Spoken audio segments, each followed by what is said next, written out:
이 책은 중앙일보 플러스의 인문학연구소장으로 역사를 가르쳐온 이만정님의 책으로 중국사에 중점을 두면서 특강의 형식으로 북방 유목민족, 서아시아, 인도, 일본 등의 역사를 다룬 책이다.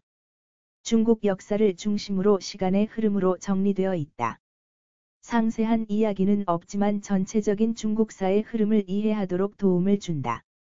중국 역사의 시작 가상주. 중국에는 황제라는 전설적 인물이 있는데 그 이름에 들어가는 은 황토를 가리킨 고 이 황색은 중국의 황제를 의미하게 되었고 황제만이 노란 옷을 입을 수 있는 생각도 여기서 유래했다. 중국의 고대 전설에 따르면 삼황과 오제가 중국의 시조라고 전해진다. 훗날 진시황은 이 삼황오제의 이름을 따 임금의 호칭을 황제로 정한다. 다만 중국 역사의 아버지인 사마천은 사기에서 삼황은 신빙성이 없다 하여 기록에서 뺐다. 오제란 황제, 전욱, 제국, 순을 말한다. 황제는 동쪽의 치우와 싸워 격파한 후 천자의 자리에 올랐다. 치우는 눈이 4개에 손이 6개이고 머리는 구리, 이마는 쇠로 된 요괴 같은 모습이며 사람처럼 말하고 모래나 돌 따위를 먹으며 금으로 만든 무기를 사용했다고 한다. 황제의 뒤를 이어 즉위한 전욱과 제곡에 대해서는 자세한 기록이 전해지지 않는다. 제곡 다음으로 즉위한 요임금은 죽기 직전에 순임금과 자신의 딸을 결혼시킨 뒤 아들 대신 순임금에게 제위를 물려주었다. 순임금 또한 자신의 아들 대신 치수의 공을 세운 우임금에게 제위를 물려주었다. 우임금은 중국의 전설적인 왕조인 하를 세운 인물이다. 이렇게 자신의 아들이 아니라 다른 현명한 인물에게 왕위를 물려주는 것을 선양이라고 한다. 아들이 아니라 사위에게 제위를 물려준 것은 당시 사회가 아직 아버지 중심의 북의 사회가 아니라 어머니 중심의 목의 사회였기 때문일 가능성이 크다. 우임금이 황서강의 치수에 성공해 홍수를 막고 왕이 되었다는 것은 구약성서에 나오는 노아의 홍수 이야기를 연상시키는데 기록의 진실성을 떠나 이전보다 왕권이 강화된 것은 분명해 보인다. 우임금부터는 현명한 인물에게 제위를 물려주지 않고 아들에게 제위를 물려주었는데 이로써 하나라가 탄생했다고 전해진다. 하를 멸망시킨 나라는 상나라이다. 상나라는 후기의 은으로 천도의 은나라라고도 불린다. 상나라를 세운 시족의 시조는 설이다. 설의 14대손인 탕왕은 왕조의 힘이 강해지자 군대를 모아 하나라의 수도인 지금의 낙양으로 쳐들어갔다. 하나라를 멸망시킨 그는 상나라를 세우고 천자의 자리에 올랐다. 상나라 때 현재의 한자의 기원인 갑골문이 만들어졌다. 당시에는 점을 칠 때 거북의 배딱지와 짐승의 어깨뼈를 불에 굽고 그 표면에 생긴 금을 보고 기흉을 판단했다. 상나라 멸망의 직접적 원인을 제공한 사람은 주왕이다. 즉위 초에는 주왕도 훌륭한 신하들의 도움을 받아 좋은 정치를 행했다. 그러나 즉위 9년 유소씨를 정벌할 때 얻은 미녀 달기에게 빠진 후로는 그녀의 뜻에 맞추기 위해 백성들에게 과중한 세금을 걷기 시작했다. 달기를 위해 술로 된 연못과 고기로 된 숲을 만드니 이것이 바로 주지육림이다. 주왕은 그 안에서 밤새도록 주연을 베풀고 이에 반대하는 신하는 모두 잔혹한 형벌로 죽였다. 주왕이 이렇게 신하와 백성의 신망을 잃고 있을 때 주나라의 무왕이 여러 부족을 모아 상나라의 수도로 쳐들어왔다. 상나라의 군대가 패하자 주왕은 보석으로 수놓은 옷을 입춘 채 불 속에 몸을 던졌다. 이로써 상나라는 시조인 탕왕으로부터 500여 년이 지난 주왕 때 멸망했다. 주나라, 천하를 나누다. 상나라가 황허강의 하류에서 번성하고 있을 무렵 주나라는 황허강의 상류인 황투고원에서 성장하고 있었다. 주나라의 시조 후직의 후예인 고공단보가 나라 이름을 주로 정하면서 비로소 나라의 기틀을 갖추게 되었다. 주나라는 그 손자인 문왕 때 크게 번성했다. 문왕의 어머니는 이름이 태임이었다. 훗날 조선 율곡 이이의 어머니인 신씨는 태임을 자신의 스승으로 섬기겠다는 뜻으로 호를 사임당, 태임을 스승으로 모시는 집이라 정했다. 문왕은 현명한 사람들을 대우해 그의 수하에 수많은 인재가 모이기 시작했다. 태공망 여상도 그런 인물 중 하나였다. 어느 날 문왕이 사냥을 나가기 전에 앞서 점을 쳤는데 점괘를 본 점쟁이가 수확물은 용도 아니고 이무기도 아니로다. 범도 아니고 큰 곰도 아니로다. 그것은 바로 천하를 취할 수 있게 해줄 스승이리라 라고 말했다. 사냥을 나간 문왕은 강가에서 낚시질을 하는 노인을 만난다. 신기하게도 그는 물고기를 잡을 때마다 다시 놓아줬다. 문왕이 말을 언제 보니 큰 인물이었다. 문왕은 즉시 그 노인을 군대의 작전을 총괄하는 군사로 모셨다. 이 노인의 이름을 여상으로 태공이라 불린 고공단보가 꿈에도 그리던 사람이라 태공망이라 불렸다. 태공망 여상은 강태동이란 이름으로 널리 알려진 인물이다. 문왕이 죽은 후 아들인 무왕은 동생 주공단과 태공망 여상의 도움으로 상나라를 정벌했다. 나라를 잃은 상나라 사람들은 이후 정치 활동에 제약이 생겨 물건을 사고 파는 일에 전념하게 되었다. 이때부터 물건을 사고 파는 일을 하는 사람을 상인이라 하고 물건을 사고 파는 일을 상업이라고 하게 되었다. 무왕의 아들 성왕은 나이가 어려 숙부인 주공단이 섭정을 맡았다. 주공단은 호경이 서쪽에 치우쳐 통치가 어렵다고 생각해 살나라 백성 중 일부를 나급으로 옮겨 제2의 수도를 건설하는 한편, 태공망 야상을 산둥반도에 파견해 제나라의 영주로 삼았다. 또 다른 종친들도 각 지역의 영주로 삼아 봉건제를 시작했다. 주나라는 왕족이나 태공망 여상 같은 공신, 그 밖에 유력한 신하들을 제후로 임명해 왕을 중심으로 전국을 통치하게 했다. 제후를 임명할 때는 자치권과 함께 활과 화살 등의 무기도 줬는데 이는 주나라의 통치가 미치지 않는 지역을 식민지로 개척하라는 의미가 내포된 것이었다. 주나라의 제후들은 개간이 완료된 땅을 받은 것이 아니라 아직 사람의 손이 닿지 않았던 한 이민족이 자리 잡은 땅을 받아 그곳을 정복해야 했던 것이다. 이에 제후들은 독자적인 힘으로 토착민과 싸워 그들을 제압하거나 무성한 초복을 벌채하는 식으로 영토를 개척해 나갔고 이는 훗날 주나라 왕실의 힘이 약해졌을 때 제후들이 각자의 길로 독립하는 결과를 낳았다. 주나라 12대 왕인 유왕은 포사라는 여인과의 사랑에 몰두하고 정치에는 관심이 없었다. 포사라는 여인은 웃지 않는데 잘 못 올려진 봉화를 보고 제후들이 달려오는 모습에만 웃었는데 유왕은 포사를 웃게 하려고 변고가 없는데도 수시로 봉화를 올려 제후들이 군대를 끌고 오도록 해서 포사를 웃게 만들었고 여러 번 이런 일이 반복되었다. 기원전 771년 견융이 주나라의 수도인 호경을 공격해 들어오자 유왕은 봉화를 올렸으나 여러 번 속은 제후들은 아무도 오지 않게 되고 견융은 유왕고 포사를 죽이고 유왕의 재산을 모두 빼앗아갔다. 후에 제후들은 유왕의 아들을 왕으로 세우고 동쪽인 나급으로 수도를 옮기는데 수도를 옮기지 전을 서주시대라 부르고 이후를 동주시대로 부른다. 동주시대는 다시 춘추시대와 전국시대로 나뉘게 된다. 분열된 대륙, 춘추시대. 춘추라는 명칭은 노나라 연대기를 토대로 공자가 엮었다고 전해지는 책 춘추에서 유래한 것이다. 주나라 왕실이 수도를 나급으로 옮긴 후부터를 춘추시대, 기원전 770년 물결표 쌓인 기원전 403년, 라고 하며 이후 진나라를 조씨, 한씨, 위씨가 셋으로 나누어 독립한 해, 기원전 403년, 부터를 전국시대, 기원전 403년 물결표 쌓인 기원전 221년, 라고 한다. 춘추시대 때 주나라의 통제력은 그 직할령 바깥의 지역에는 거의 미치지 못했다. 이제 지방에 힘 있는 제후들이 실력으로 주변 나라를 정복하기 시작했다. 춘추시대 당시 유력했던 14개국 중에서도 특히 강력했던 나라의 제후는 나머지 제후들을 소집하고 그 맹주가 되어 존왕양이와 주나라 봉건제의 질서 유지에 힘썼다. 이 제후를 패자라 하는데 왕이 아닌 패자를 칭한 것은 주나라 왕실을 존중해서였다. 춘추시대에 수많은 고사성어들이 탄생하는데 몇 가지 이야기가 소개된다. 관포지교는 관중과 포수가의 우정을 말하는데 제나라 환공은 광중의 도움으로 첫 번째 패자가 되었다.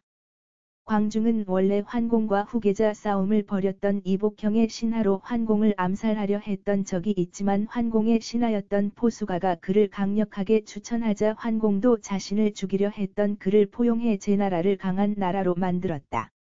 관중과 포수가는 관중의 인물됨을 높이 평가해 변함없는 우정을 쌓은 이야기이다. 그 밖에 송양지인에 대한 이야기와 한식의 배경이 된 이야기, 와신상담의 이야기들을 들려준다.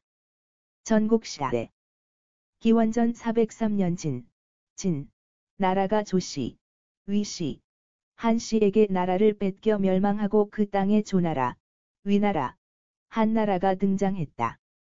이 사건은 춘추시대와 전국시대를 구분하는 기준이 된다. 상나라를 멸망시킨 주나라가 견융의 침입으로 호경에서 나급으로 수도를 옮긴 이후를 동주시대라고 하는데 이 동주시대가 다시 춘추시대와 전국시대로 구분되는 것이다. 또한 전국시대에 들어서며 제나라를 다스리던 대공망 여상의 후손이 밀려나고 씨 가문이 새롭게 제후가 되었는데 이처럼 전국시대에는 서주시대 때 제후로 봉해진 가문들이 새로운 가문으로 교체되기 시작했다. 이 같은 현상은 공자처럼 주나라의 옛 제도로 복귀하기를 꿈꿨던 사람들에게는 폐륜적인 일이지만 다른 각도에서 보면 춘추 전국시대의 변화상을 보여주는 대목으로 평가할 수 있다. 귀족들만이 특권을 유지하던 혈통 중심의 시대에서 서민일지라도 능력만 있으면 지배층으로 편입할 수 있는 능력 중심의 시대로 바뀐 것이기 때문이다. 전국시대에는 7개의 나라가 힘을 겨루며 패권을 다투었다. 동쪽의 제나라, 서쪽의 진나라, 남쪽의 초나라, 북쪽의 연나라, 그리고 진나라를 나눠 가진 중원의 조, 우, 한나라가 그들이다. 이들을 그리켜 전국치룽이라 한다. 나라는 기원전 359년 법가인 상왕을 등용해 정치를 개혁하고 부국강병을 도모하는데 상왕의 원래 이름은 공손왕으로 상이란 곳의 땅을 받아 상왕이라 불린다. 강성해진 진나라가 동쪽으로 진출하자 동족의 나라들에게는 큰 위협이 되었다. 이때 소진이라는 자가 동쪽에 있는 6개의 나라가 종으로 연합해 서쪽의 진나라에 대항하는 합종책을 주장해 성공시키자 그의 친구 장인은 이 합종책을 무너뜨리고 동족의 6개 나라가 홍으로 진나라와 확친을 맺는 연응책을 성공시켜 전국시대의 주도권을 진나라가 잡게 되었다. 진나라 왕정은 기원전 221년 마지막으로 남은 제나라를 정복하고 중국을 통일했다. 통일 후 그는 황제라는 칭호를 만들고 왕이 자신을 가리키던 과인이란 말을 짐이란 말로 변경한다. 춘추 전국 시대에 제자백가가 있었는데 시황제는 그 중 법가로 중국을 통일했다. 이후 시황제는 기원전 210년에 순행길에서 사망하고 환관 조고가 승상 이사와 차고 유서를 조작하여 자신과 친한 호해를 이세황제로 등극시키고 자신의 입어린 승상 이사까지 제거하고 권력을 장악한다.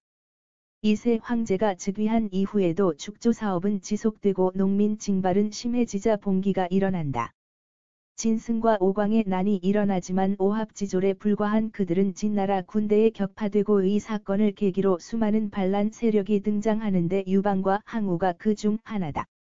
여러 나라에서 독립운동이 일어나고 항우가 초나라 회왕을 세우고 초나라가 독립운동의 중심 세력이 된다.